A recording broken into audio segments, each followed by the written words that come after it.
Baik, setelah kita memahami silaturahmi di dalam konteks Islam, kemudian aplikatif yang nantinya kita lakukan dalam kehidupan sehari ini tentunya adalah bagian yang tidak terpisah dalam perbuatan kita antara muslim satu dengan muslim lainnya. Maka ketika kita bicara soal persatuan umat, itu sebenarnya adalah bermula dari perbuatan manusia sendiri. Maka ada dua hubungan yang sangat erat di dalam kehidupan ini, yang mana hubungan ini berkaitan dengan hablum minallah dan hablum minan nas. Hubungan dengan Allah adalah hubungan ibadah yang langsung menuju kepada Allah. Namun hubungan dengan manusia ini berkaitan dengan keseharian kita kepada manusia yang sehari-hari kita lakukan itu. Oleh karenanya, maka yang paling penting ini dua hal ini sebetulnya yang harus kita seimbangkan antara hubungan dengan Allah dan hubungan dengan manusia. Nah, yang kita bahas ini adalah hubungan kita dengan manusia, juga hubungan kita dengan Allah. Perbuatan dengan manusia itu ketika kita terjadi kesalahan, bahkan mengecewakan, bahkan membuat orang itu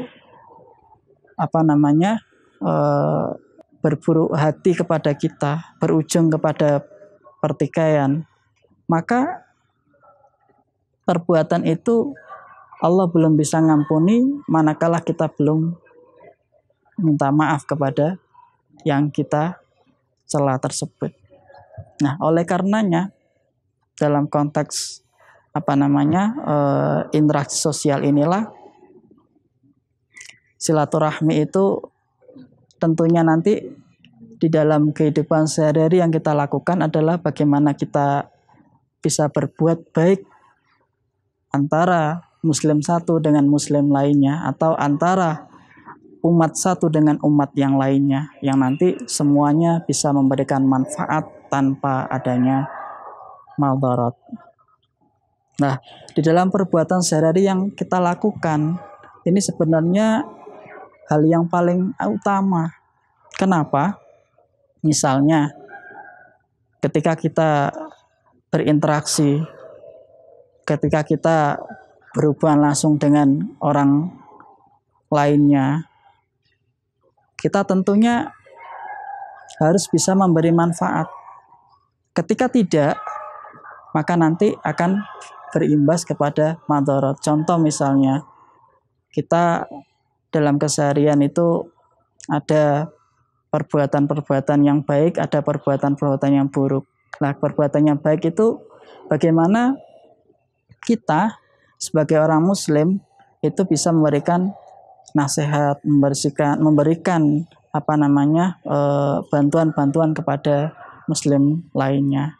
Namun kalau perbuatan buruk itu bisa jadi kita mencelakakan orang lain, dan itu hubungannya langsung dengan manusia, dan Allah belum bisa ngampuni manakala yang melakukan belum minta maaf kepada yang didolimi tadi itu.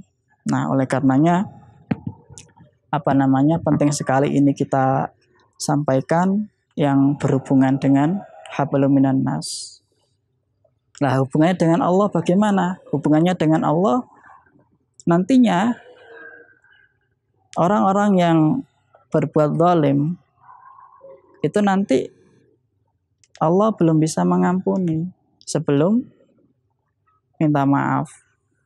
Maka dalam hal inilah tentunya ada tradisi, yaitu yang kita sebut tradisi Lebaran, Idul Fitri, yang mana kita saling memaafkan antara perbuatan yang kita lakukan dengan muslim satu dan muslim lainnya itu. Nah, tradisi ini merupakan tradisi yang rutin, namun kita tidak berpacu juga pada Lebaran saja itu. Lebaran ya iya, namun di dalam kehidupan sehari-hari pun kita juga harus menyambung silaturahmi. Kita perkuat ukhuwah Islamiyah kita dengan cara apa? Dengan cara berbuat baik antara muslim satu dengan yang lainnya, atau antara manusia satu dengan manusia lainnya. Nantinya apa yang kita lakukan tentunya bisa memberikan manfaat kepada orang lainnya, seperti itu. Nah, itu bagian dari upaya kita. Kalau kita memahami silaturahmi itu. Nah, silaturahmi pada dasarnya bukan berfokus hanya pada kita say hello, kita ketemu, jumpa, namun yang lebih mendalam lagi adalah bagaimana kita bisa berbuat baik kepada sesama manusia itu. Itu tentunya yang harus kita pahami bersama. Kesimpulannya adalah ketika kita memahami silaturahmi dalam konteks Islam adalah merupakan hal yang paling baik, yang mana kita harus bisa memberikan manfaat antara manusia satu dengan yang lainnya, bisa memberikan pertolongan antara satu dengan yang lainnya. Kita membentuk ukhuwah Islamiyah, menghilangkan pertikaian. Kemudian dalam konteks sosial, kita harus bisa berinteraksi, menjaga kerukunan. Demikian kurang lebihnya mohon maaf. Akhirul kalam, wallahul muwaffiq ila aqwamit thoriq. Wassalamualaikum warahmatullahi wabarakatuh. Sebagai seorang muslim dan makhluk sosial, tentu kita harus selalu menjaga tali persaudaraan. Menjalin silaturahmi merupakan salah satu cara mewujudkan ukhuwah Islamiyah dan dapat dilakukan dengan cara mengunjungi sanak saudara dan juga keluarga. Selain membuat orang lain merasa senang, silaturahmi juga memiliki beribu hikmah dan kemanfaatan di dalamnya. Semoga kita semua dapat memperoleh rahmat dari Allah Subhanahu wa Ta'ala dan dapat masuk ke dalam surganya. Amin, amin, Allahumma amin. Demikian episode Mutiara Iman pada kali ini. Saya Rizky Afia Safi beserta tim yang bertugas mohon pamit undur diri. Wassalamualaikum warahmatullahi wabarakatuh.